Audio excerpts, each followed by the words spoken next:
हे operation tiger मुळीच नाही आहे, हे ऑपरेशन देवेंद्र फडणवीस आहे. आम्हाला संपून किंवा कोणाला संपून ही सत्ता त्यांच्याकडे प्राप्त झालेलीच आहे ना, नुसतं सत्ता नको आहे.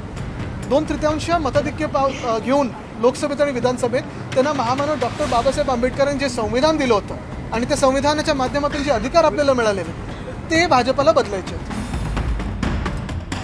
शिवसेना ही सत्ता पक्षांना संपवायची आहे का आदित्यजी? शिवसेना ही सत्ता पक्षांना संपवायची आहे का कायमची? मुद्दा हा आहे की नुसतं ऐका, आम्हाला संपून किंवा कोणाला संपून ही सत्ता त्यांच्याकडे प्राप्त झालेलीच आहे ना, नुसतं सत्ता नको आहे.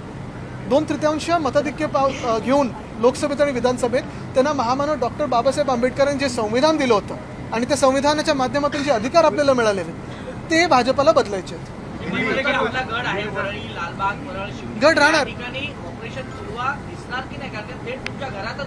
वैभवजी तुम्ही पण यासोबत.